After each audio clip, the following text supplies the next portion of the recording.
hermanos, muy buenas tardes, el Señor les bendiga. Sea usted cordialmente bienvenido, bienvenida a este espacio en torno a la palabra de nuestro Señor. Hoy, mis amados, es sábado 15 de octubre del 2022, y al Señor de todas las misericordias le damos gloria por estar reunidos en torno a su palabra. Estamos estudiando nuestro estudio Yo creo en el Hijo, un estudio sobre el Evangelio de Juan. Clase, ¿cómo estamos? ¡Bien!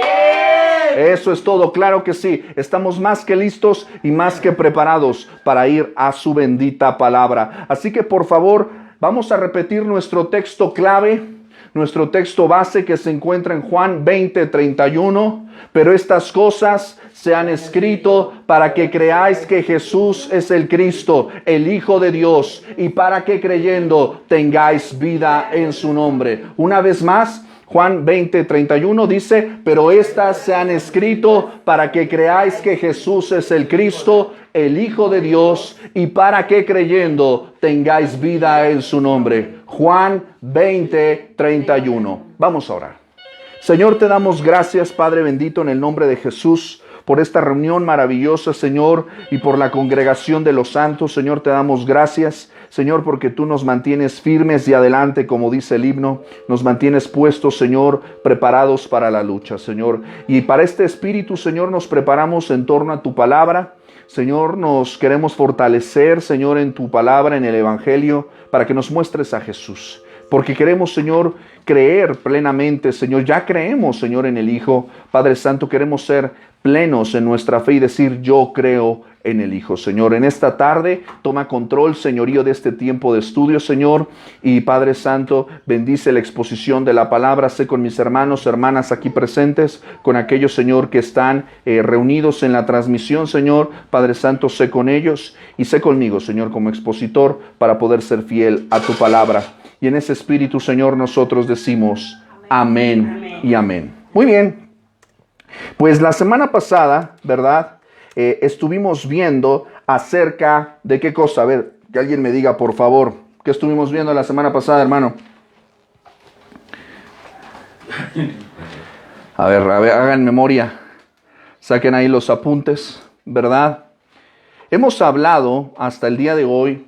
Hemos hablado del propósito del Evangelio de Juan. Dijimos que ese propósito, ¿verdad? Es un propósito doble, que es un propósito de evangelismo y apologético. Es decir, un propósito es compartir acerca del testimonio de Jesús, pero sobre todo fortalecer la evidencia de la identidad de Cristo como el Hijo de Dios. También hemos mencionado, ¿verdad? Que este es un evangelio muy rico en teología, ¿verdad? En el estudio de la persona de nuestro Señor Jesucristo. Hemos visto su propósito, ¿verdad? Pero también hemos visto hasta ahora su teología.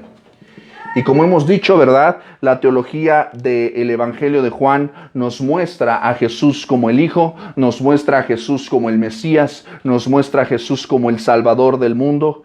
Y este Evangelio utiliza la herramienta a través de la evidencia de las 9 señales o milagros específicos, a través de los cuales el Evangelio de Juan nos muestra que Jesús es el Hijo de Dios. Este Evangelio nos habla acerca de sus atributos a través de 7 declaraciones que solo se encuentran en el Evangelio de Juan, donde él dice, yo soy. También este Evangelio, como la obra de la teología del apóstol Juan en su Evangelio, en su primera, segunda y tercera carta y en Apocalipsis, la teología de Juan es muy rica en materia para hablar acerca del Espíritu Santo. Es algo que hemos estado viendo constantemente en estas sesiones. Hemos hablado de la naturaleza de la obra de Cristo, ¿verdad? Como templo de su cuerpo, como cordero del sacrificio, como serpiente en el desierto. También, asimismo, hemos hablado la semana pasada, ¿verdad? Hablamos de que Jesús fue enviado por el Padre, ¿verdad? Él nos envió a sí mismo, fue enviado por el Padre. La relación que Cristo tiene, que Jesús tiene con Dios, es una relación de hijo y padre, ¿verdad? Este testimonio también lo cuenta el Evangelio de Juan. Y también, pues, ¿verdad? Culminamos la semana pasada viendo la relación, ¿verdad? La relación que se encuentra entre el Evangelio de Juan y ¿qué cosa? Y los otros evangelios. ¿Cuántos evangelios hay? 4. ¿Cuáles son? Mateo, ajá. Marcos, Lucas y Juan. Ok. ¿Cómo se les llama a los primeros 3? Sinópticos. Ok. ¿Por qué sinópticos? Se parecen. Exactamente. Porque se parecen, ¿verdad? Y dijimos la semana pasada que estos evangelios parece que son muy diferentes al evangelio de Juan, ¿verdad? Porque si damos una lectura muy sencilla, nos vamos a dar cuenta de que son muy diferentes, pero cuentan en esencia exactamente lo mismo. Hablamos también de las diferencias, ¿verdad?, que hay en el evangelio de Juan en comparación con los evangelios sinópticos. Dijimos que el evangelio de Juan no contiene parábolas. No hay discursos acerca del fin de los tiempos. No hay relatos sobre exorcismos o sanidades hacia leprosos. No hay una lista de los 12 apóstoles, ni hay una institución formal de la Santa Cena. Eso no lo vamos a encontrar en el Evangelio de Juan.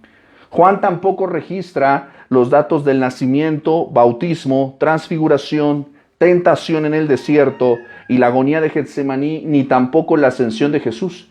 Pareciera que Juan como que no se enfoca en esos temas que los otros 3 evangelios ya han tocado. ¿Sale?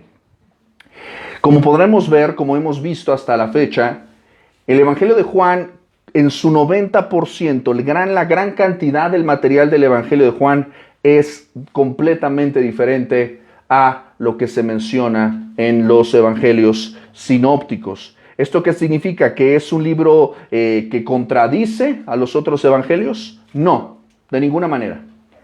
¿Verdad? La semana pasada vimos estas evidencias de que aunque evidentemente hay diferencias entre estos evangelios y Juan complementa el testimonio global del evangelio.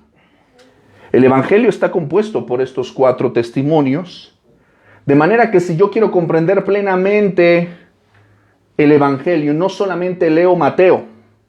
Si yo quiero comprender plenamente el evangelio, no solamente leo Marcos o solamente leo Lucas, y tampoco voy a leer solamente Juan. Si yo quiero comprender completamente el evangelio, tengo que leer los 4. ¿Sale? Y la semana pasada lo que vimos, por ejemplo, vimos estos ejemplos acerca de que hay cosas que los evangelios sinópticos nos dicen, pero que no nos especifican que Juan sí lo hace. Hablando acerca, por ejemplo, del juicio de Jesús. Hablando, por ejemplo, acerca de por qué los judíos no podían matar a Jesús, porque los romanos no les habían permitido la pena capital. Lo vimos la semana pasada y usted lo puede ver en las listas de reproducción en YouTube, ¿verdad? Hablamos varios detalles, ¿verdad?, de cómo el evangelio de Juan complementa y cómo los evangelios sinópticos complementan lo que queda incompleto en Juan. De manera que necesitamos a los 4. Necesitamos a los 4 evangelios para poder comprender la historia del evangelio, de la buena noticia de Jesús. Les dejé por ahí una tarea. ¿Alguien me puede decir de qué consistió la tarea? 5, Échale. 5, Pásame el gelecito, por fin. Eso, gracias. ¿Evidencias? Sí, ¿no? Sí, Échale. evidencias de Juan, 5 evidencias de Juan. ¿De qué cosa? que él, sí, que él da evidencia Ajá. de nuestro Señor Jesucristo. Claro, o sea, vamos a ver Bueno, es el autor. exactamente de que el autor del evangelio de Juan es Juan. ¿Pero qué Juan? Vamos a ver hoy, es muy importante esto y estamos viendo estas últimas semanas, hemos visto este estudio de Juan antes de entrar directamente ya capítulo a capítulo, versículo a versículo. Hemos visto una materia introductoria, hemos hablado del propósito, de la teología, de la relación con los otros evangelios. Lo que vamos a ver el día de hoy es la defensa de Juan como el autor de este evangelio. ¿Ok? ¿Cómo podemos nosotros tener la seguridad de que quien está narrando estos hechos acerca de quién es el Hijo realmente es digno de nuestra confianza? Hoy en día, la crisis que hay de la información implica que yo puedo hacer una declaración anónima, yo puedo hacer una acusación a cualquier persona y es considerada como verdad, pero no se examinan las fuentes. No se examina de dónde viene dicha información. Te voy a poner un ejemplo incluso hasta cotidiano. Tú vas a una comida, una reunión en el camión con tus vecinos, con tus compañeros de trabajo y te dicen, oye, ¿sabías que la Tierra es plana? Y tú te quedas, ¿cómo que la Tierra es plana? Sí, ¿dónde lo viste? Es que lo leí en Facebook. Ah. Y como lo leí en Facebook, entonces se da por sentado que es que, pues, que eso es verdad, que esa declaración. O sea, entonces todo lo que se diga es verdad y no nos damos a la tarea de examinar quién lo dijo, qué evidencias tiene esa persona para decir esto. ¿Sí me estoy explicando? Sí. Y nosotros en el día a día tenemos que tener este hábito, no por una cuestión académica solamente, sino por una cuestión de nuestra fe. ¿Dónde estamos poniendo nuestra fe? Los enemigos del Evangelio constantemente atacan la historicidad, atacan constantemente a la Escritura. Y el cristiano tiene que estar, como dice Pedro, listo para presentar defensa. Si el día de mañana a ti te dicen, oye, a ver, el Evangelio de Juan, eso no lo escribió Juan, eso lo agregaron después en los concilios de la iglesia, es para que te manipulen, eso fue escrito por hombres, eso lo escribieron otros, los papas ahí, lo metieron ahí. ¿Y tú qué respuesta das? ¿Por qué? Porque evidentemente nosotros necesitamos tener bases acerca de lo que creemos. Por eso te dije que el estudio del Evangelio de Juan iba a estar bueno, pero no iba a estar tan papita. ¿Por qué? Porque ya vimos fundamentos de la fe, por lo tanto ya vimos el primer nivel, la base, el cimiento. Ahorita vamos a ir un poquito, ¿qué? Subiendo, ¿verdad? Entonces te voy a pedir que igual estés muy pilas aquí conmigo, los que están allá en casita también, ¿verdad? Con tu libreta de notas, porque vamos a examinar, vamos hoy a dar evidencia y defensa de por qué decimos. Tú le abres la Biblia y dice el Evangelio según San Juan, pero tú debes de tener claramente fundamentos de que ese personaje, ese varón, fue el que escribió este evangelio. Porque si yo voy a creer en el dicho de ese hombre, yo tengo que saber que ese hombre es fiel a lo que Dios le dijo. ¿Estamos de acuerdo? Entonces vamos a ver cómo podemos saber cuáles son las evidencias de que Juan es el autor de este evangelio. Sí. Como si fuera una carta que una persona escribió, al final del documento, al final del Evangelio, aparece un apartado que han subtitulado como el discípulo amado. Estoy hablando del versículo 21, del capítulo 21, en los últimos versículos prácticamente de todo el Evangelio dice. Dame la cita, por favor. Es el capítulo 21. Juan 21, ajá. Para entender el contexto tendríamos que leer del 20 al 24. Ok, el texto dice, Juan 21, del 20 al 24. Volviéndose Pedro, ¿sí? Vio que le seguía el discípulo a quien Jesús amaba, el mismo que en la cena se había recostado al lado de él y le había dicho, Señor, ¿quién es el que te ha de entregar? Cuando Pedro le vio, dijo a Jesús, Señor, ¿y qué de este? Jesús le dijo, si quiero que él quede hasta que yo venga, ¿qué a ti? Sígueme tú. Este dicho se extendió entonces entre los hermanos hasta que aquel discípulo no moriría. Pero Jesús no le dijo que no moriría, sino, si quiero que él quede hasta que yo venga, quede a ti. Este es el discípulo que da testimonio de estas cosas y escribió estas cosas, y sabemos que su testimonio es verdadero. Ok, entonces vamos a ver aquí una aparente evidencia, porque si te das cuenta, el texto no está diciendo de manera textual que Juan es el autor, pero nos da pistas, nos da luz, nos arroja una evidencia tácita. Ahora, ¿cómo podemos saber nosotros que Juan es el autor del evangelio que estamos estudiando? Por dos cosas que vamos a ver. Primeramente, vamos a analizar la evidencia externa. La evidencia externa. ¿Externa a qué? ¿Al evangelio? Externa al evangelio, externa a las escrituras. ¿Sale? Fuera de la Biblia, ¿qué evidencias nos da la historia de la iglesia de que Juan es el autor de este evangelio? Primeramente, una observación acerca de la evidencia externa está en el testimonio de los padres de la iglesia.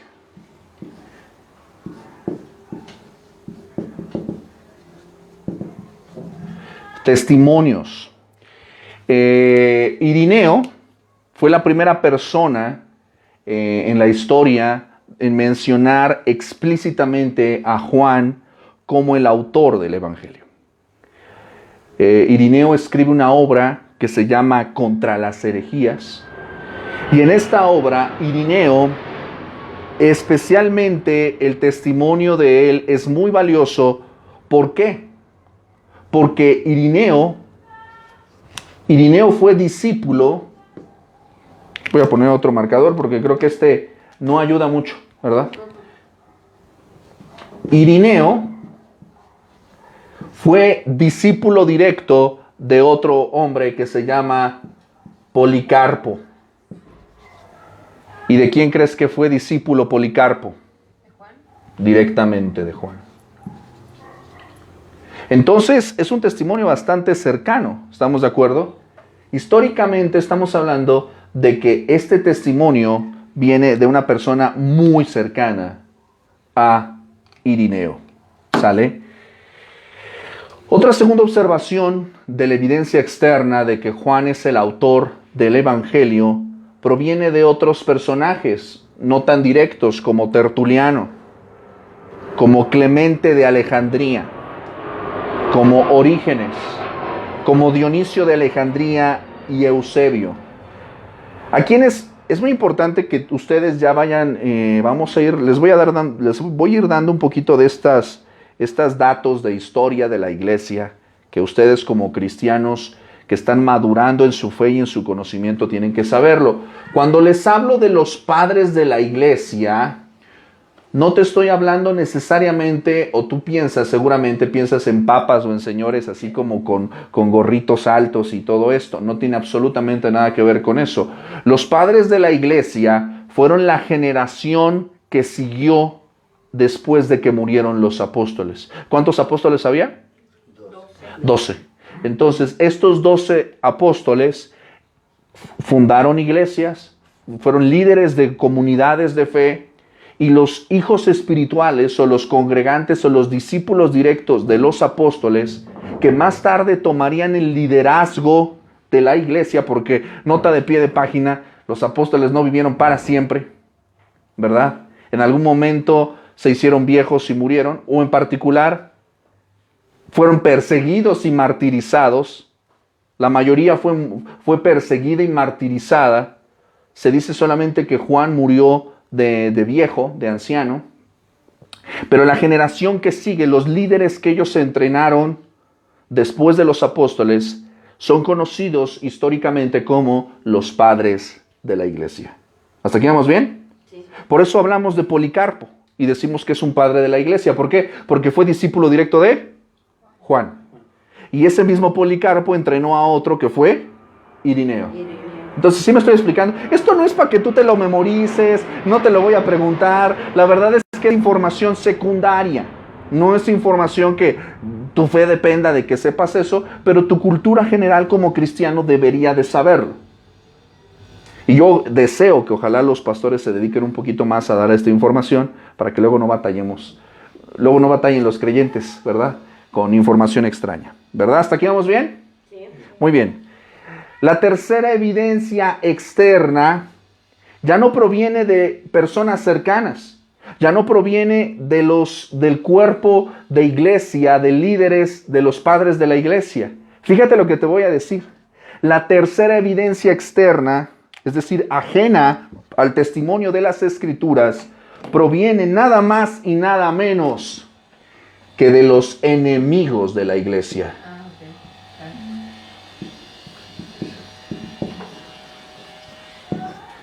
Porque déjame decirte, mi amado, mi amada, y no digas amén, la iglesia tiene enemigos.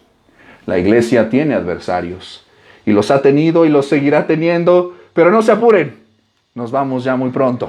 Amén. Amén. Ya nos vamos. Estamos aquí un ratito nada más. Estamos de paso. Pero una evidencia histórica, y esto usted no me cree a mí. Es decir, este es un hablador. Hágame el favor usted de levantar este chisme, ¿verdad? Ahorita que ya todo le preguntan a San Google, ¿verdad? Usted agarra y se mete ahí a buscar, investigar. Y estos nombres que le acabo de decir, usted métase, investígalos. Se lo dejo de tarea. ¿Sale? Para que usted evidencie, saque usted la información necesaria de lo que le estoy diciendo. Los enemigos de la iglesia, los personajes que plantearon herejías, es decir, enseñanzas que discrepaban fuertemente con la doctrina cristiana, testificaron que Juan era el autor del Evangelio. Oponentes paganos, herejes del cristianismo del primer siglo, personajes como Heracleón, Ptolomeo, Basílides, textos apócrifos. La palabra apócrifa, ¿has escuchado esa palabra? Apócrifo significa extraño o fuera de. No quiere decir, es satánico. No, simplemente no va acorde con el mensaje global de las Escrituras. Luego habrá oportunidad de explicar por qué tenemos los libros que tenemos y cómo fueron organizados. Y después habrá oportunidad de hablar un poquito de los concilios eclesiásticos. Para que no te digan, para que no te cuenten, para que no te cotorreen. ¿Verdad? Muy importante, esto es información básica para que vayas... tengas herramientas para poder defender tu fe. El texto apócrifo del Evangelio apócrifo de Tomás, porque dicen por ahí que hubo un evangelio apócrifo que escribió Tomás, no hay evidencia histórica de esto, testifica textualmente que Juan es el autor de este evangelio. También Marción, uno de los oponentes también herejes de la doctrina de la iglesia. Personajes que incluso rechazaron todos los evangelios. Estos personajes rechazaron todos los evangelios, excepto Lucas. Pero sí claramente testificaron que Juan era el autor de la carta. También un personaje llamado Celso. A diferencia de los evangelios canónicos, hermano, ¿qué significa canónico? Significa que entra dentro de la regla. El canon. El canon. La palabra canon significa medida o regla.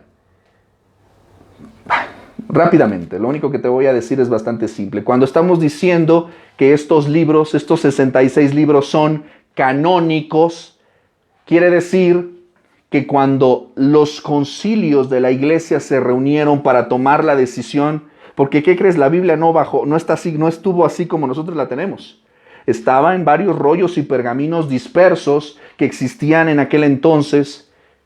Y en los primeros siglos de la iglesia empezaron a haber enseñanzas que empezaron a decir que Jesús no era humano, o que Jesús era un espíritu, o que empezaron a surgir muchas ideas. ¿Por qué? Porque no estaba conformado completamente el testimonio de las Escrituras. Entonces la iglesia se vio en la obligación de decir, ok, ya, no podemos estar con qué creemos y qué no creemos. Entonces se sentaron estos señores y determinaron qué libros iban a estar como regla de fe y conducta del cristianismo, de la fe cristiana, ¿sale?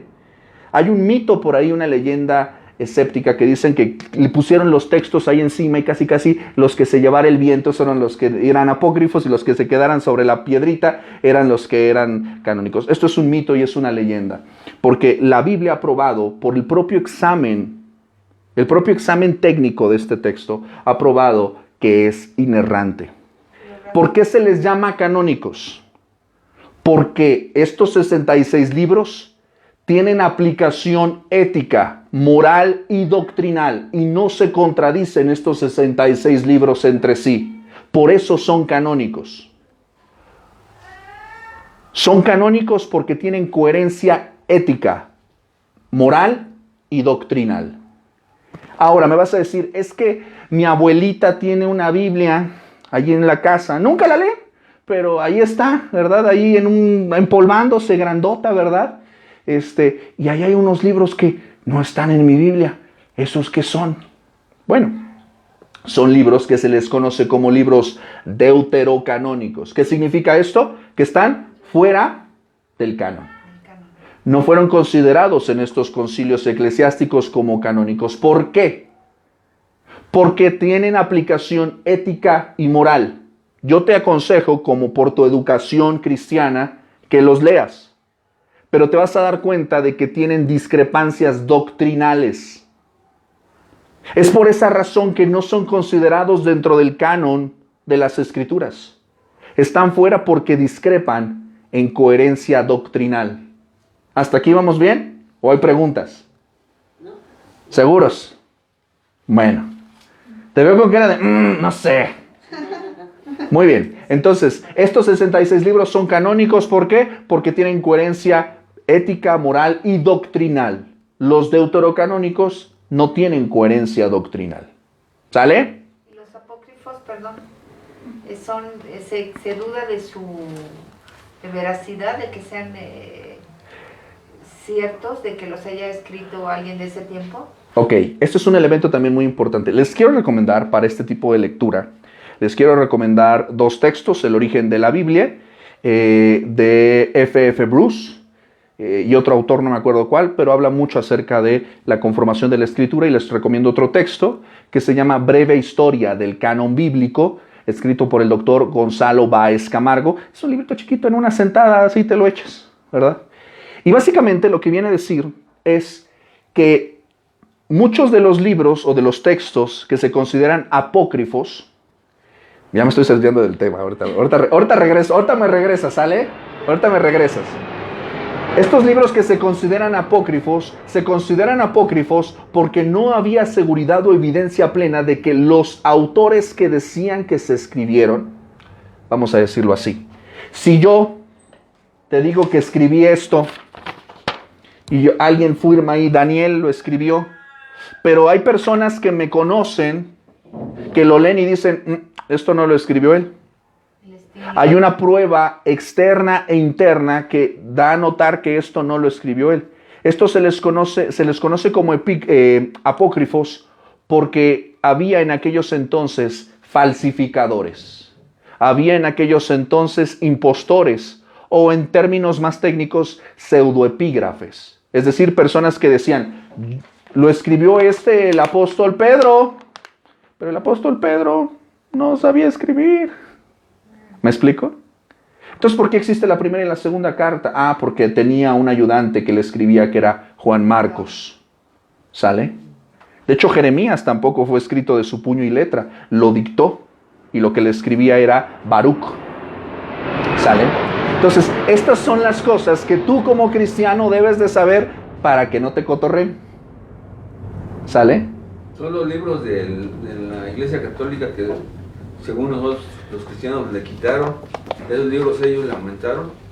Pues es que no es tanto que le aumentaran o que le quitaran, simplemente ya estaban escritos. O sea, por ejemplo, el primer y segundo libro de los Macabeos, le recomiendo que los lea. ¿Por qué? Porque son libros que nos hablan del periodo intertestamentario, del gobierno macedónico, del gobierno griego en la tierra de Palestina, y cómo hubo una rebelión en aquellos entonces. Ese testimonio, incluso de hecho cuando Gamaliel defiende el movimiento del cristianismo, que dice no se metan con ellos porque si este movimiento es de Dios, no lo vamos a poder parar. Él habla de una rebelión que se dio en los días en los días intertestamentarios, y habla de un líder llamado Teudas, del cual el texto de Macabeos nos está hablando. ¿Sale? Entonces hay testimonio por ahí, ejemplo ahí de sabiduría, el libro de sabiduría, el libro de Eclesiástico, el libro de Judith, el libro de Tobías, ¿verdad? Que están ahí en la Biblia, en las Biblias deuterocanónicas. Mi consejo es léelos, pero léelos con discernimiento. Léelos a la luz de todas las Escrituras y vas a encontrar discrepancias doctrinales en ellos. Solo como un quehacer histórico. Porque Por educación. Dan datos entre Malaquías y el Evangelio. Claro, aportan cosas, pero no coherencia doctrinal. Muy importante eso tenerlo presente. Entonces, nos regresamos un poquito, ¿verdad? ¿Por qué es importante el testimonio de los enemigos, herejes y estos textos apócrifos como evidencia externa de que Juan es el autor? Porque déjame decirte una cosa, si tus enemigos dicen que tú escribiste algo, si apoyan el testimonio bíblico, incluso ellos mismos dan veracidad de que Juan es el autor. Esto es una evidencia muy interesante, porque estos falsificadores, estos herejes, daban testimonio de que ese texto venía de parte de Dios. Ese es un elemento muy interesante de evidencia externa. Ahora, lo que a nosotros nos debería más importar, esto es muy importante, iglesia, ténganlo presente, lo que a nosotros nos debería más importar no es lo que digan los hombres y no es lo que diga la historia acerca de las Escrituras, porque nunca ha necesitado respaldo de los hombres para ser verdad. ¿Estamos de acuerdo? Sí. La Biblia se prueba a sí misma. Así es. Es la verdad por lo que ella misma está diciendo y se comprueba a sí misma. Ningún otro libro en la historia puede hacer esto, porque fue inspirado por Dios. ¿Sí estamos bien? Sí. Creo que la clase de hoy es como introducción a las Escrituras, ¿verdad? Entonces vamos a ver la evidencia interna.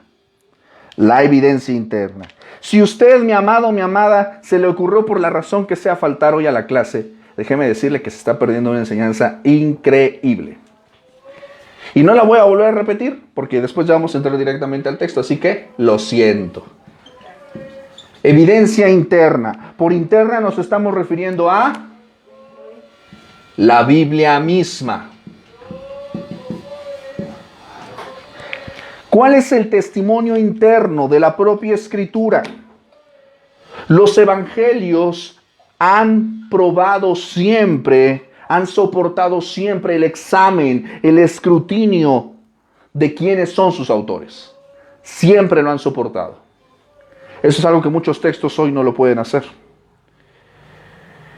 Hay una herramienta que creo que nos puede ayudar mucho para el tema que estamos estudiando el día de hoy. ¿Ya te aburriste? No. Qué bueno. Yo sé que hoy como que está un poquito técnico, ¿verdad? Como si estuvieras en el aula del seminario, pero está padre. Porque no te cobro 2,500 pesos al mes, ¿verdad?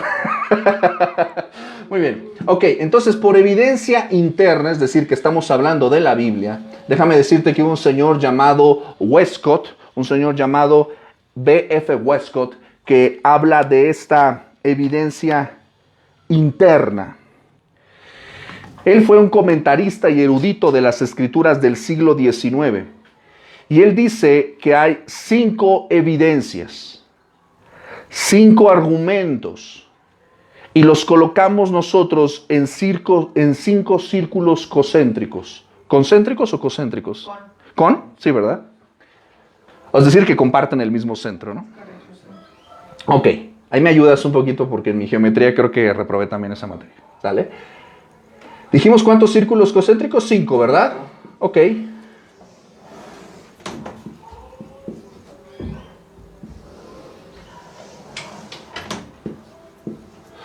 Me urgen unos marcadores. No, esto está horrible.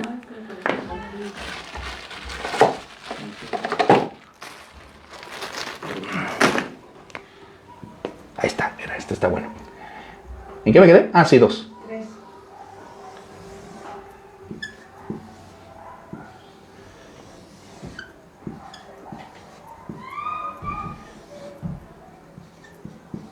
¿Sí? ¿Estamos bien? Los otros como que casi no se ven, pero tú imagina que ahí están. ¿Sale? ¿Estamos bien? Muy bien. Entonces,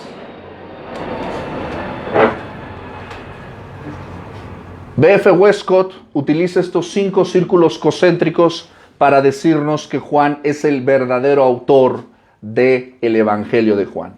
Y la primera evidencia interna de que Juan es el autor es que, y hoy vamos a hacer la de ¿qué crees? La vamos a hacer de Sherlock Holmes.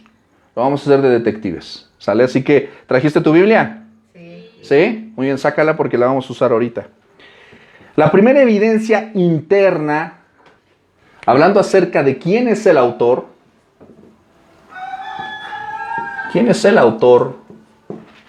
La primera evidencia interna nos dice Westcott que el autor obligatoriamente tenía que ser, imagínate, por favor, quiero que ahorita te imagines, que tú no sabes nada. Tú eres escéptico, tú estás más perdido que el chamuco. Tú no sabes nada, ¿sale? Tú estás agarrando el texto y no sabes nada de la Biblia, nada de nada. Tú estás investigando algo, ¿sale? Entonces, la primera evidencia, ¿yo cómo puedo saber que Juan es el autor? Primera evidencia, el autor tenía que ser judío. El autor tenía que ser judío sí o sí. ¿Por qué clase? ¿Por qué crees? ¿Por qué cree mi hermano que el autor tiene que ser judío?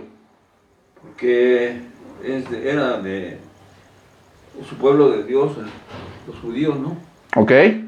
Carla, ¿por qué crees que el autor tenía que ser judío? Porque tiene datos o conocimiento de cosas muy precisas, ¿no? Exactamente. Cosas que solamente un judío, alguien perteneciente y practicante de la religión judía, del judaísmo, podía y debía saber. Porque el autor conocía opiniones en amplia gama de asuntos. Por ejemplo, el autor de este evangelio nos dice que Jesús es el Mesías.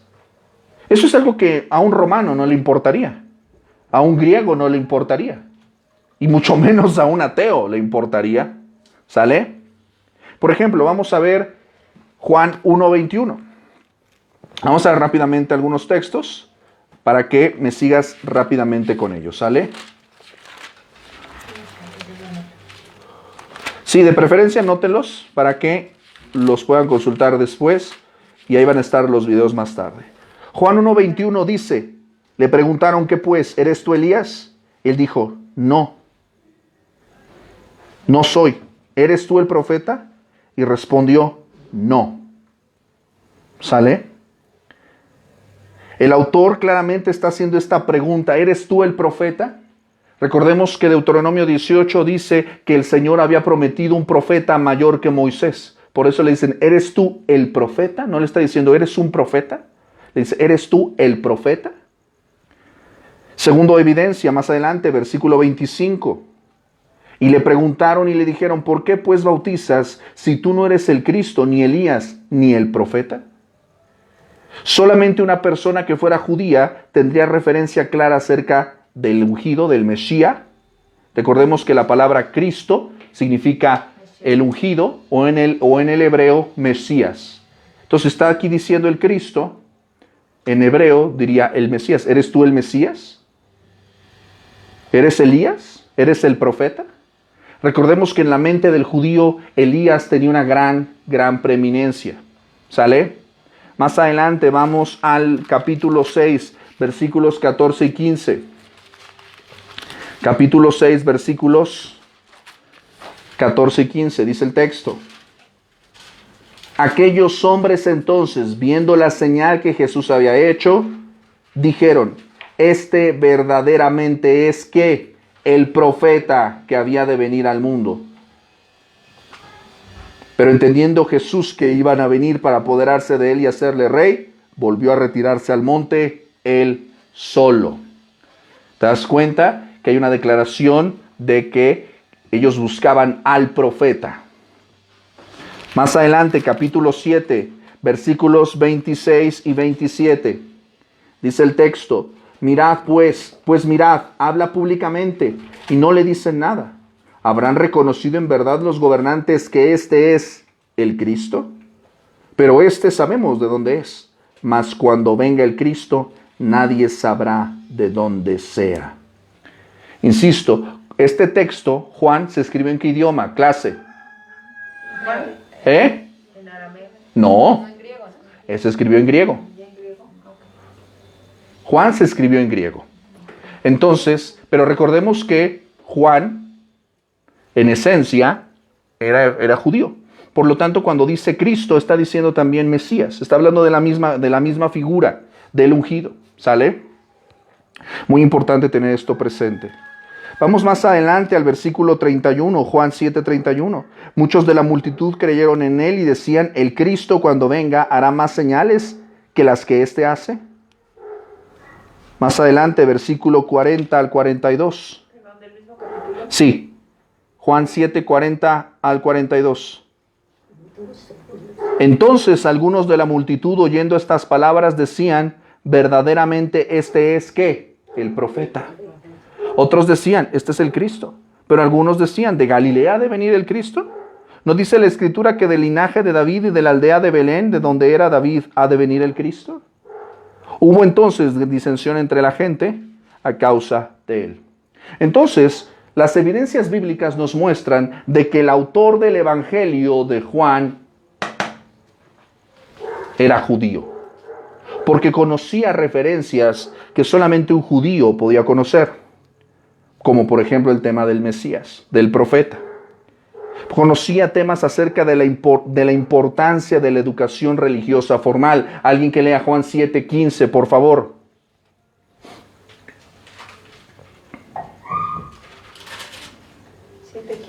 Y se maravillaban los judíos diciendo, ¿cómo sabe este letras sin haber estudiado? Los hebreos reconocían la necesidad de que los jóvenes se educaran. A diferencia de muchas otras culturas y religiones del mundo antiguo, el judaísmo destaca por su énfasis sobre la educación de los jóvenes. Textos como por ejemplo Deuteronomio capítulo 6, y estas palabras las repetirás a tus hijos. O Proverbios 22, instruye al niño en su camino. Entonces, para el judío era muy importante educar a los hijos. Por eso se maravillaban y decían, ¿de dónde recibió esta educación? ¿Por qué? No, tenía una erudición que solamente pertenecía a los rabinos. Y él no había estudiado a los pies de ningún rabino. ¿Sale? El autor era judío porque claramente se relaciona el entendimiento del sufrimiento con el pecado personal. Juan 9, versículo 2, le preguntan sus discípulos a Jesús y le dicen, oye, ¿quién pecó acerca del ciego de nacimiento? ¿Quién pecó? ¿Este o sus padres? ¿Por qué ellos tenían esta mentalidad, Carla? Pero Ezequiel dice que no. Ezequiel dice. ¿Pero por qué ellos pensaban esto? Porque... Ay, no me acuerdo. ¿Qué dijiste? Pero dedúcele tantito. Sí, ellos decían que los padres se comían las uvas agrias y los hijos tenían la dentera. O sea, que la enfermedad que tenía el ciego de nacimiento era culpa del pecado de sus padres. Ellos tenían en su mente eso. Ellos relacionaban que el sufrimiento era por causa del pecado. Generacionalmente hablando. ¿Sale? Entonces, eso solamente, esa estructura de pensamiento solamente proviene de alguien que era judío. ¿Sale? ¿Qué actitud, por ejemplo, Juan nos habla de la actitud que tenían los judíos con los samaritanos? ¿Cómo se llamaban los judíos con los samaritanos? Mal. No se hablaban. Cuando tú vas al capítulo 4 del Evangelio de Juan, se habla de que ellos no se llevaban. Por eso el encuentro de Jesús con la samaritana es sorprendente. ¿Por qué? Porque ellos no hablaban con los samaritanos y mucho menos hablaban con una mujer. ¿Hasta aquí vamos bien? Sí. Clase, ¿alguien me puede decir por qué razón los judíos no se llevaban con los samaritanos? Según recuerdo, Échale. en algún momento del devenir del pueblo de Israel, tenían que pasar por una región y ellos no lo permitieron, Ah, no. ¿no? No. Cuando la deportación, que se quedaron algunos... Alto, para que se escuche. Que se mezclaron, ¿cierto? Sí, perdón. Ajá. Explícalo tú, mejor. Sí, en la deportación A Babilonia, cuando deportaron a Babilonia, ¿qué pasó con ellos? se quedaron algunos en el lugar. Se llevaron una parte de la población y dejaron solamente a los pobres, Ajá. Y entonces ellos se mezclaron con otras... con los pueblos personas. vecinos.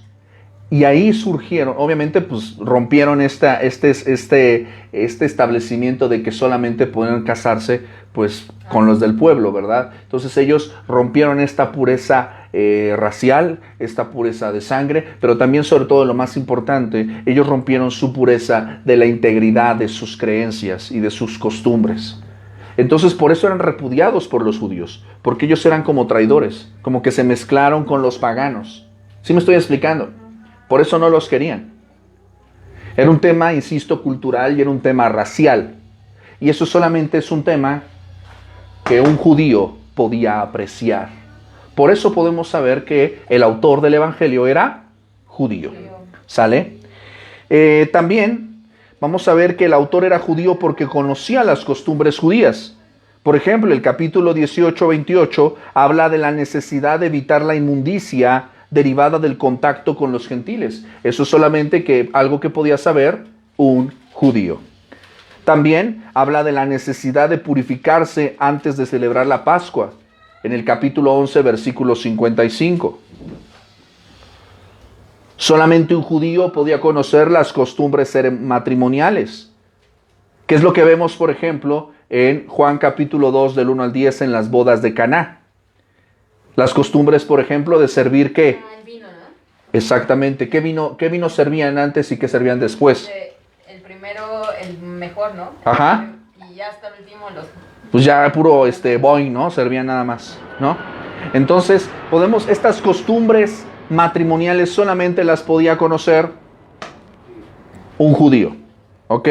La forma incluso de cómo celebraban los servicios fúnebres, lo vemos en el capítulo 11, ¿verdad? En la muerte de Lázaro, ¿verdad? Que no tenían contacto con los muertos, de que los vendaban, los cubrían con vendas, que lo ponían en un determinado sepulcro, etc. Ciertas costumbres que ellos tenían que solamente corresponden a un judío.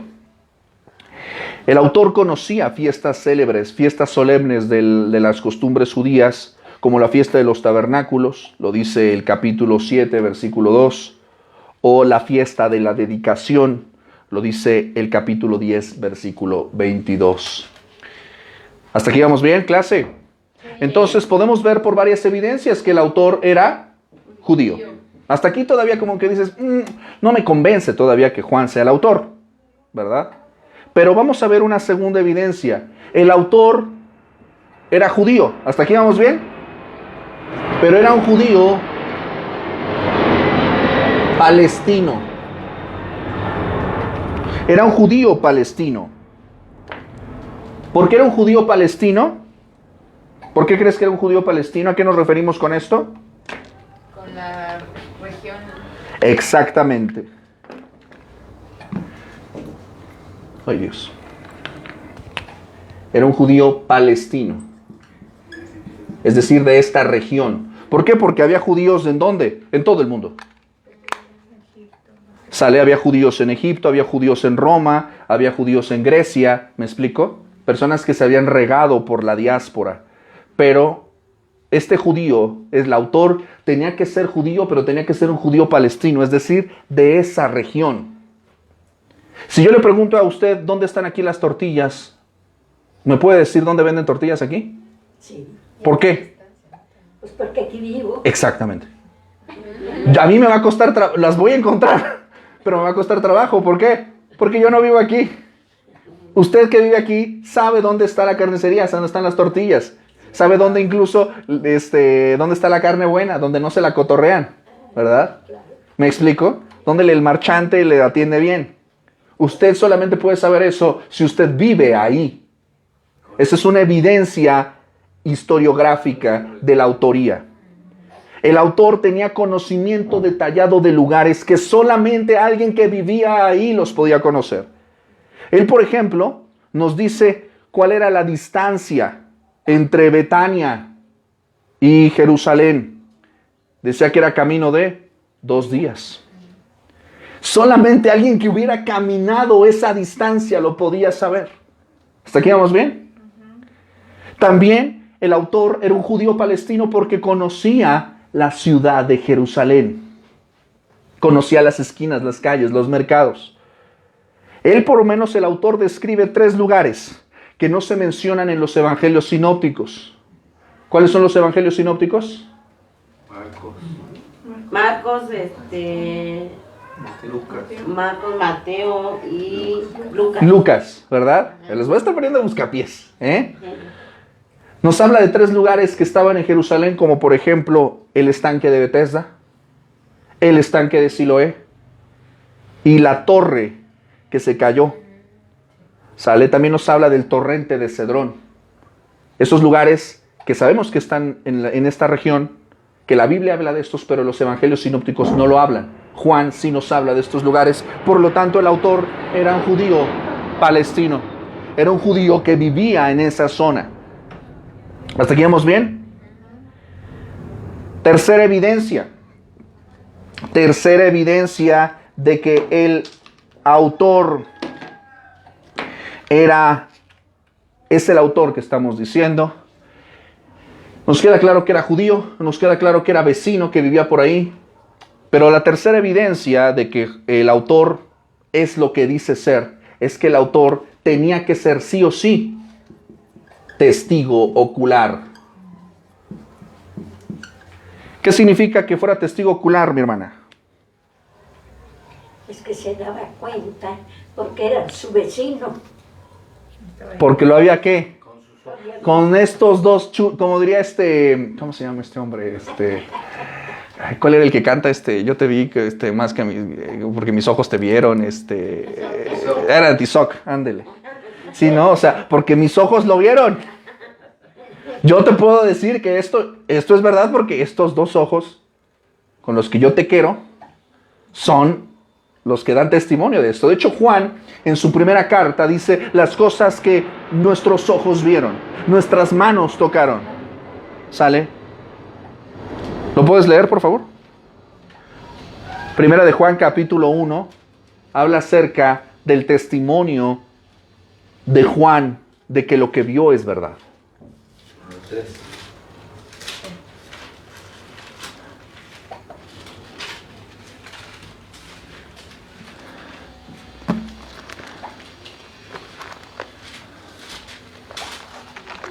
Primero de Juan capítulo 1. Lo que era desde el principio y lo que hemos oído, lo que hemos visto. ¿Lo hemos qué? ¿Oído? Lo que hemos visto con nuestros ojos. Lo que hemos visto con nuestros ojos. Lo que hemos contemplado y palparon nuestras manos. Tocante al verbo de vida. Porque la vida fue manifestada y la hemos Visto y se nos manifestó. Exactamente. Y os anunciamos la vida eterna, la cual estaba con el Padre y se nos manifestó. Lo que hemos visto y oído, versículo 3, esto os anunciamos para que también vosotros tengáis comunión con nosotros. Y nuestra comunión verdaderamente es con el Padre y con su Hijo Jesucristo. Hasta ahí. Claramente el autor, que es Juan, nos está diciendo, lo que te estoy contando no me lo dijeron a mí, no fue un chisme. Yo lo vi, yo estuve ahí, yo lo toqué. El verbo se nos manifestó. El autor tenía que ser judío por todas las cosas que conocía, que solamente un judío podía conocer. Tenía que ser palestino porque conocía detalles específicos de lugares que solamente una persona que vivía ahí podía conocerlos, pero detalles que solamente un testigo ocular podía conocer. ¿Estás apuntando? ¿Sí? Sí. Eso. Sí. ¿Por qué? Porque es un testigo ocular. Porque dio detalles específicos. que aunque no fueran esenciales para el relato, estos detalles no podrían haber venido de alguien que no fuera testigo. Por ejemplo, Juan nos dice el nombre del padre de Judas Iscariote. Juan capítulo 6, 71. Juan 13, 2. ¿Alguien me puede decir el nombre de Judas, del padre de Judas Iscariote? 13:2. 13:2. ¿Eh? Hijo de Simón. Hijo de Simón, ¿verdad? Habla el testimonio de quién era el padre de Judas Iscariote. Era autor ocular Juan, ¿por qué? Porque él sabía cuánto tiempo estuvo Lázaro en la tumba, según el testimonio del capítulo 11, versículos 17 y 39. ¿Cuántos días estuvo en la tumba? 3.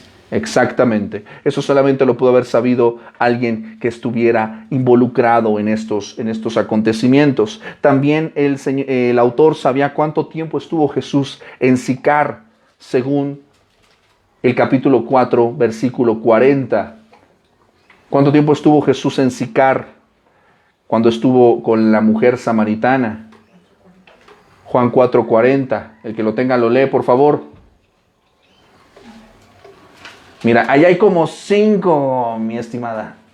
Allá hay como 5. ¿Ya lo tiene por ahí?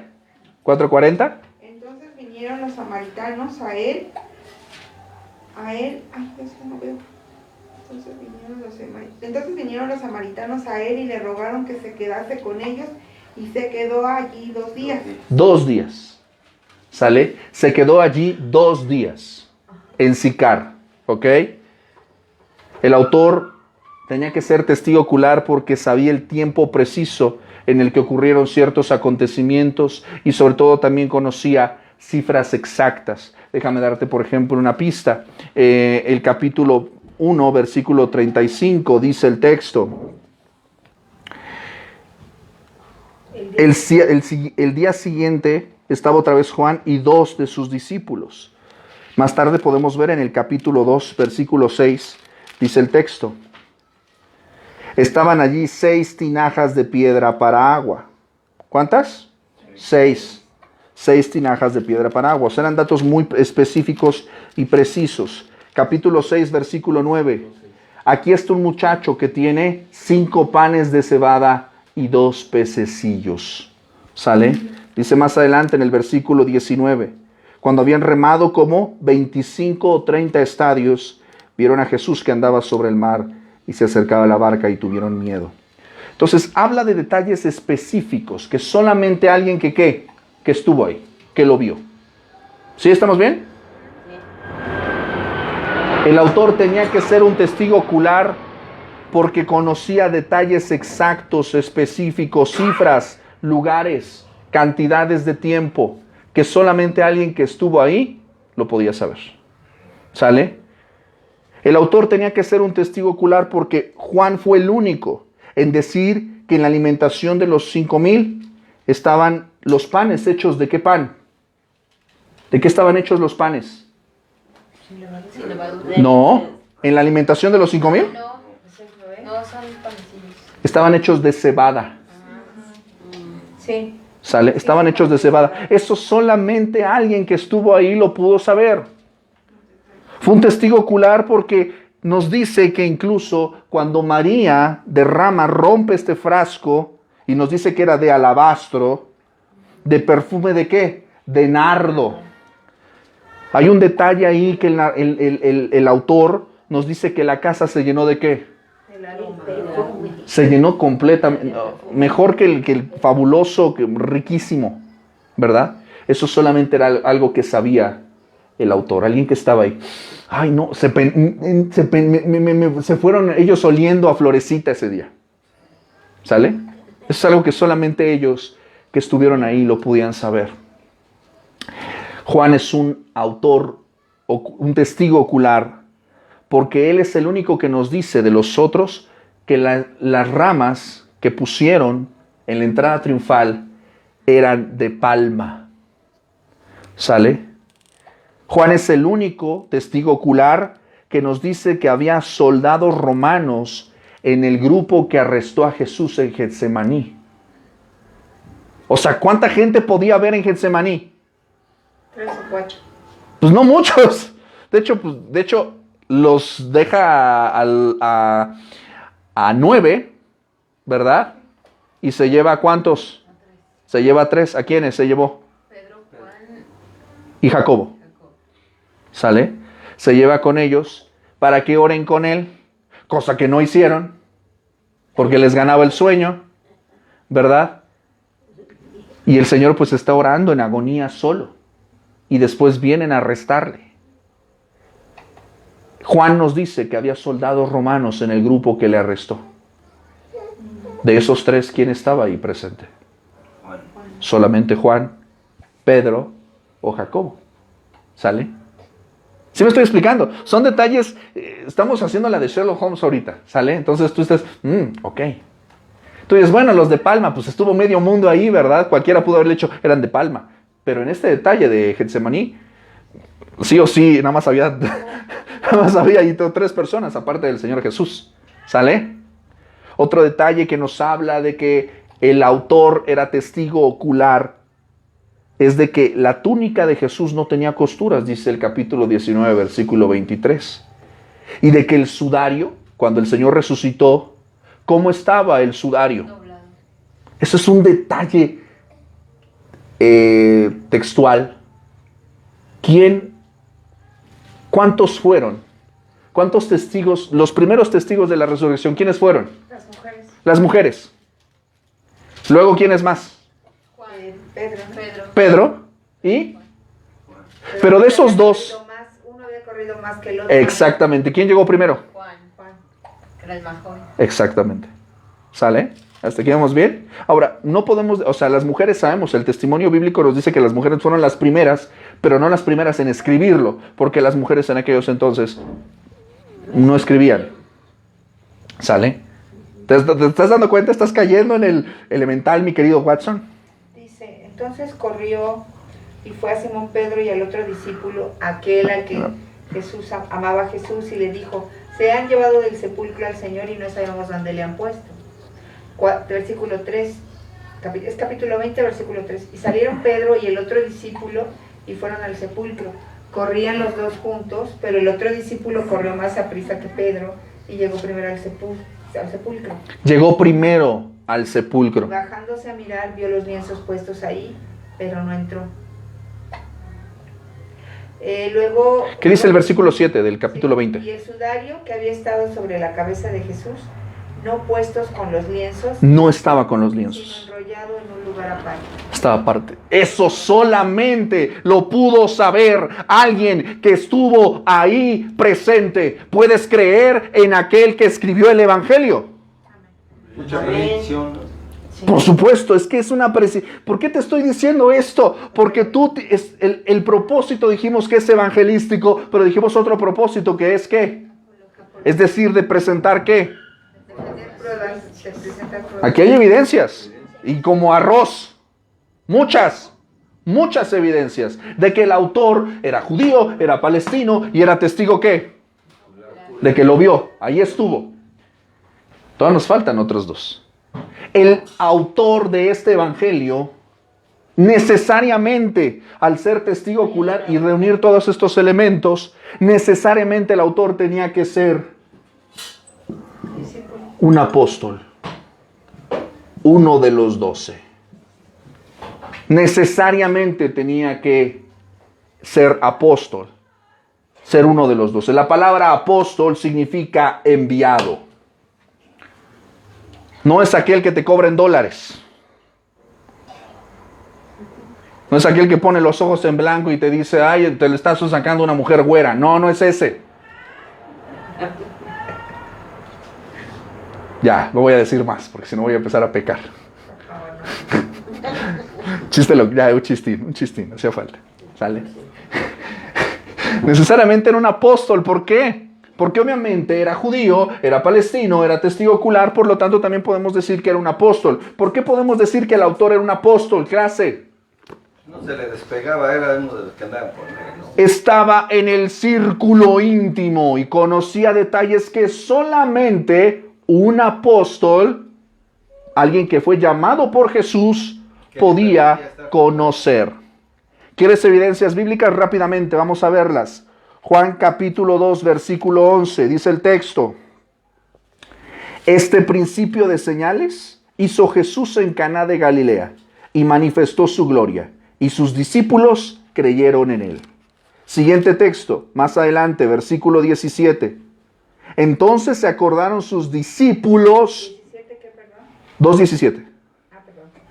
Juan 2:17 dice: entonces se acordaron sus discípulos que está escrito: el celo de tu casa me consume. Se acordaron de algo que había dicho él. ¿Sale? Más adelante, Juan 2:22. Por tanto, cuando resucitó de entre los muertos, ¿qué dice? Sus discípulos se acordaron que había dicho esto y creyeron la escritura y la palabra que Jesús había dicho. Más adelante, Juan 4:27, dice el texto: en esto vinieron sus discípulos y se maravillaron de que hablaba con una mujer. Sin embargo, ninguno dijo: ¿qué preguntas o qué hablas con ella? ¿Sí estamos bien? Más adelante, Juan 6:19, dice el texto: cuando habían remado como 25 o 30 estadios, Juan 6:19, ¿verdad? Sí. Cuando habían remado como 25 o 30 estadios, vieron a Jesús que andaba sobre el mar y se acercaba a la barca, y tuvieron miedo. El verbo dice tuvieron. ¿En qué tiempo está conjugado? Pasado. Pero también está hablando en qué persona. Tuvieron todos, ¿no? Está hablando de cuántos. Tuvieron. El grupo. Todos tuvieron miedo. Ellos tuvieron. O sea, vimos al Señor caminando sobre las aguas y se nos hicieron así nuestras rodillitas. Lo veían como algo anormal. Si Él no hubiera sido un apóstol, ¿cómo hubiera sabido que tenían miedo? Porque solamente, ¿cuántos estaban en la barca? Solamente los 12. Por lo tanto, Él podía saber qué sentían ellos porque estaba ahí en la barca. ¿Hasta aquí vamos bien? Sí. Vamos a ver más adelante. Sí, claro. Y Él tembló también, seguramente. Juan 12:16. Juan 12:16 dice el texto: estas cosas, hablando en la entrada triunfal, no las entendieron sus discípulos al principio. ¿Te das cuenta cómo el autor dice? Estábamos bien mensos. No las entendimos. No teníamos la capacidad de entenderlas. No las entendieron sus discípulos al principio, pero cuando Jesús fue glorificado, ¿qué significa esto, clase? ¿Cuándo qué? Cuando Él resucitó y se les aparece. Cuando fue glorificado no se refiere a eso porque todavía no había sido glorificado. Cuando dice que fue glorificado, ¿a qué se está refiriendo? ¿A qué subió? Ascendió. A su ascensión. ¿Sale? Está hablando de su ascensión. Yo pienso que entonces todavía no se daban cuenta que Él era Jehová, Él no se habían dado cuenta que era el Dios, ¿no? Todavía en ese momento, no, al principio... Su fe era parcial. Hasta que se glorifica, entonces ya lo hilan a eso, ¿no? Todavía hay cosas que ellos no van entendiendo hasta más tarde. Y eso creo que le pasa a todo creyente, ¿no? Se acordaron de lo que estaba escrito porque ya lo relacionaron. Claro, o sea, eso le pasa a todo creyente. Yo estoy seguro de que hoy tú, que estás tomando esta clase, o quizás el domingo, o cuando te congregues, tú estás escuchando algo y quizás tú vas a caer en cuenta de cosas, o has caído en cuenta de cosas que cuando tú las escuchaste por primera vez dijiste: ¿de qué me estás hablando? No las entiendo. Tú dices: ah, sí, ajá, ¿entendieron? Sí, claro, ajá, amén. No entendí nada, ¿no? Pero tiempo después, o más tarde, te cae el 20 y dices: ah, por eso, ok.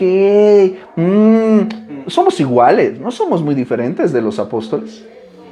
El Señor nos va mostrando muchas de sus riquezas poco a poco, porque no tenemos la capacidad para entenderlo todo de sopetón. ¿Estamos de acuerdo? ¿Sale? Ahora, podemos darnos cuenta entonces que el autor de este evangelio entonces era definitivamente un apóstol, era uno de los 12. Formaba parte de este círculo íntimo. Por lo tanto, entonces, clase, el autor podemos decir que era judío porque conocía cosas que solamente un judío podía conocer de costumbres y rituales. El autor tenía que ser palestino porque conocía lugares, conocía la región. El autor era un testigo ocular porque estuvo presente y dio testimonio de cosas que solamente alguien que las vio y que las escuchó podía decir algo al respecto. El autor necesariamente tenía que ser un apóstol, uno de los 12, uno del círculo íntimo de Jesús. Conocía el sentir, el pulso, la conducta de los 12. ¿Estamos de acuerdo? Sí. Por lo tanto, entonces podemos decir que el autor es Juan. ¿Cómo podemos saber que Juan es el autor de este evangelio? Es muy notorio, y creo que tú lo hiciste en tu tarea, que alrededor de 20 veces en los evangelios sinópticos no se menciona ni una vez el evangelio de Juan. Es poco creíble que Juan no fuese el autor de este evangelio porque solamente una persona prominente, cuya autoridad no se cuestionaba, hubiera podido escribir un evangelio tan diferente como los que ya hemos visto, los ejemplos que ya hemos visto, y tuviera aceptación universal. ¿Sí me estoy explicando? Sería prácticamente imposible que un evangelio tan diferente no se cuestionara. Que incluso las autoridades de la iglesia, los enemigos de la iglesia y los otros evangelios no dijeran algo al respecto. Se da por sentado que el autor es Juan. ¿Por qué? Porque hay una evidencia abrumadora e irrefutable de que Juan es el autor de este evangelio. En cascada, ¿no? Claro, o sea, es innegable. Y estamos hablando de la evidencia interna de la propia escritura. No te viene a traer nada de el autor fulano de tal, no. ¿Sale? Se autodefiende, digamos. Juan, y yo creo que esto lo viste, Juan, en lugar de nombrarse como el autor del evangelio, siempre afirma de manera tácita y se dice a sí mismo que fue escrito por el discípulo a quien amaba Jesús. Siempre se va a referir a sí mismo como el discípulo a quien amaba. Él no intentaba tomar un lugar de protagonismo. Siempre va a hablar de sí mismo. Su nombre no va a aparecer en el evangelio. Él no se va a nombrar a sí mismo, pero sí va a revelar quién era él. No por lo que él dice de sí mismo, sino por la relación que tuvo con Jesús. Y esto es algo que creo que podemos sacar nosotros una enseñanza devocional del ejemplo de Juan. Mi amado, mi amada, lo que digan los hombres de ti no es importante. Lo que habla de tu testimonio, de si estás con Cristo o no estás con Cristo, deja tú más de todo esto. Él se distingue a sí mismo y los demás lo distinguen y no cuestionan, sobre todo por un aspecto que lo distinguía, su relación con Jesús. Yo quiero preguntarte, clase, ¿a ti te distinguen por lo que haces, por lo que dices de ti mismo o por tu relación con Jesús? Creo que distingue a Juan como autor porque él era un hombre que era amado por Jesús. Es una evidencia extraordinaria que nos enseña mucho y nos deja mucho a que desear a nosotros, ¿verdad? Es innegable la evidencia interna y externa. Muchos críticos, y todavía, a pesar de lo que te estoy comentando, y esto es de manera muy superficial, muy elemental, hay mucha más evidencia, pero no quiero abrumarte. Todavía hoy, en los púlpitos cristianos, en las iglesias, en los seminarios, hay personas que niegan la autoría del Evangelio de Juan. Que niegan que ciertos pasajes sean canon. Que dicen que esto se agregó y que esto se puso. Esto es la teología liberal que hoy reina. Y te voy a decir una cosa, cuando tú escuches que alguien niega la autoridad de las Escrituras, por favor levántate y sal de ahí. Porque la evidencia es abrumadora. Abrumadora. Decirle a Juan mentiroso se puede pasar, pero decir a Jesús y al Espíritu Santo mentiroso, creo que eso es imperdonable. Siempre va a haber personas que quieren minar la autoridad de la Escritura. Entonces, podemos concluir esta noche, ¿podemos creer en el testimonio de Juan? Sí. Claro, por supuesto. Sí. Estos 5 círculos, de alguna manera como un ejercicio, nos permiten entender que el hombre que está ahí, el ser humano, el instrumento que Dios usó para mostrar a Jesús como Hijo de Dios, es una persona íntegra y su testimonio vale para nosotros. Cuando te pregunten por qué crees que Juan es un evangelio canónico y verídico, le puedes decir porque el autor era judío, porque el autor era palestino, porque el autor era un testigo ocular, porque el autor era un apóstol, era un miembro de los 12, y porque el autor indefiniblemente no habla nunca de sí mismo, sino se distingue por su relación con Jesús. Como aquel que estaba recostado en el pecho de Jesús. Aquel que estuvo siempre en el círculo. Juan fue un hombre que estuvo presente al pie de la cruz, en el monte de la transfiguración y también en la oración más agónica de Jesús. Ahí estuvo Juan. Pero Juan, déjame decirte que no es un angelito, no es un ser humano perfecto. Déjame decirte que también Juan era el más joven de los 12. Era el más chavo. Razón por la cual no menosprecien a los jóvenes. También tienen mucho que dar y mucho que ofrecer. ¿Verdad? Pero la razón fundamental es que Juan era un pecador como tú y como yo. Juan era conocido entre los 12 y el mismo Señor los apoda por su carácter atrabancado, incendiario, polémico. Tú lo recordarás cuando el Señor va a predicar a Samaria y en una región no lo quieren recibir. Él y su hermano dicen: Señor, ¿quieres que oremos para que descienda fuego del cielo y los chamusque? Ahorita, pa' pronto. ¿Cómo se atreven a hacernos esto? Chavos, yo no vine a eso. Bájenle tantito la espuma, su chocolate, la crema, sus tacos. No es el momento. Él les dice, los denomina los hijos del trueno. ¿Por qué? Porque eran... Ahora tú te vas a dar cuenta, si empiezas a estudiar la teología de Juan, si tú estudias el Evangelio, primera, segunda, tercera carta y Apocalipsis, te vas a dar cuenta la transformación del carácter de Juan como evangelista, como persona, como discípulo, como siervo del Señor. Porque vas a ver este Juan que dice, los consuman. También vas a ver a Juan diciendo, oye Señor, cuando llegues a tu reino, oye, ¿nos puedes hacer el favor de sentarnos a mí, a mi carnal? Pues hay un ladito, ¿no? Hay un ladito a un ladito tuyo para que se vea que nosotros somos los VIP, que tenemos la tarjeta dorada, el Golden Ticket, ¿verdad? Que pues oye, tú nos tienes en una estima, o sea, no somos como todos estos. Fíjate qué clase de personas eran. Y el Señor les dice, chavos, no saben lo que piden.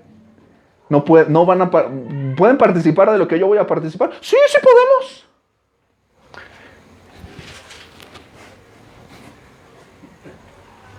¿Me explico?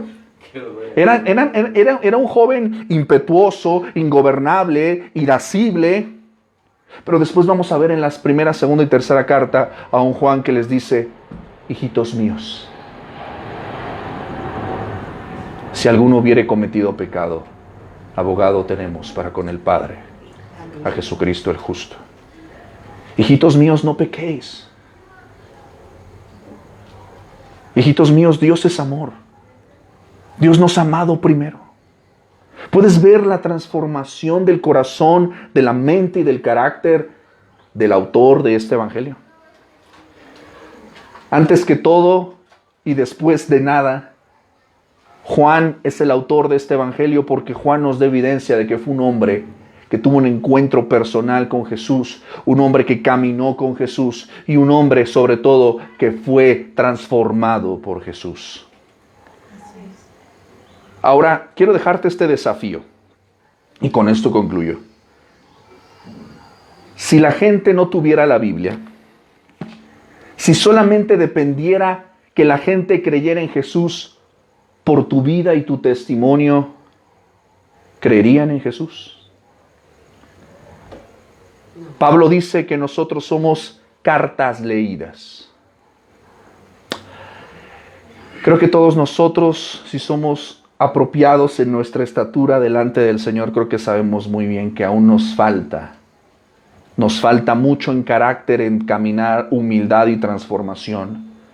Pero que se hable de ti como creyente, como discípulo, como cristiano, no por lo que dices de ti mismo o lo que los demás dicen de ti, sino que tu relación con Jesús se distinga por encima de todas las cosas. Para que cuando te vean y te escuchen, digan claramente, esta persona cree en el Hijo de Dios. Cuando te escuchan, cuando te ven, pueden decir los demás, este cree en el Dios verdadero y en Jesucristo su Hijo. Vamos a repetir nuestro texto que se encuentra en Juan 20:31. Pero estas se han escrito para que creáis que Jesús es el Cristo, el Hijo de Dios, y para que creyendo tengáis vida en su nombre. Juan 20:31. Vamos a orar. Señor, te damos infinitas gracias, te alabamos, te bendecimos, Señor, por tu palabra. Porque, Señor, quizás yo no soy el mejor expositor, Señor, pero tu palabra que es viva y eficaz, tu palabra que es verdad, nos muestra, Señor, que el autor, la persona que tú usaste para comunicarnos, Señor, estas verdades acerca de tu persona fue Juan. Y que Juan no es un mentiroso, y que tú no escogiste a un mentiroso, y que él no agregó nada, ni quitó nada, sino él fue fiel a lo que tú le diste, Señor. Podemos creer en el testimonio de Juan, porque Juan nos habla en el testimonio de Cristo, el testimonio de que Jesús es el Hijo de Dios. Y tu pueblo puede decir en esta noche, amén y amén. Mis amados, muchas gracias por estar con nosotros nuevamente en esta transmisión de Yo creo en el Hijo, un estudio del Evangelio de Juan. Hoy hemos hablado acerca de las evidencias de la autoría del Evangelio.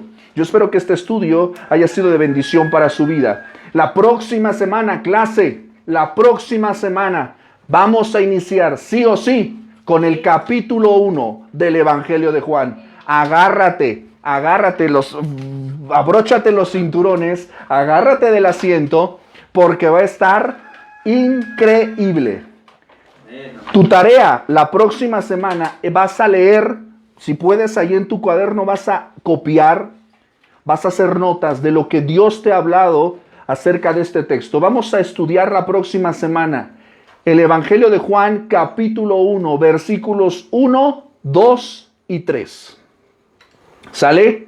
Los vas a leer. ¿Qué es lo que el Señor está diciendo en este texto?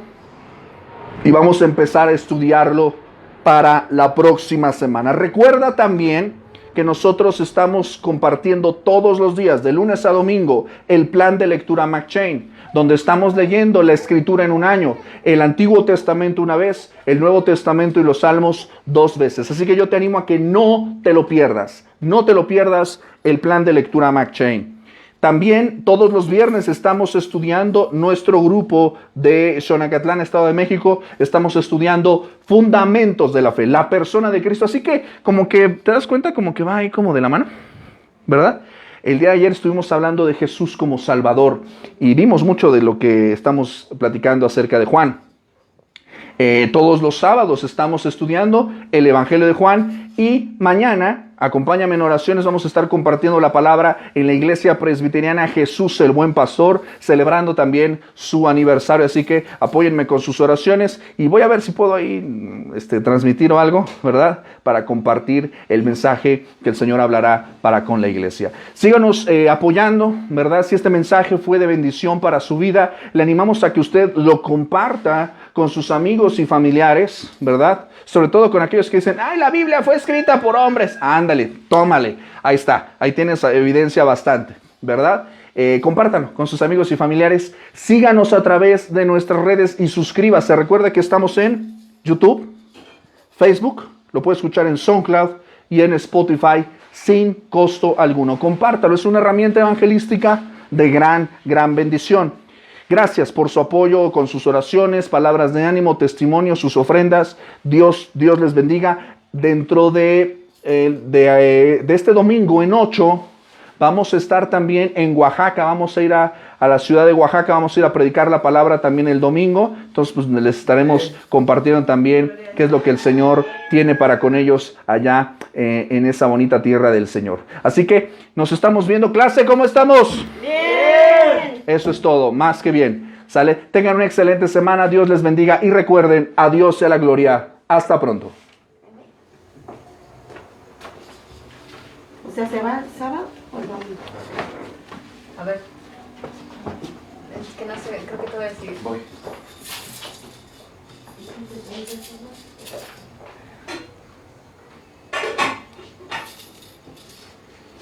Yo no sé de dónde.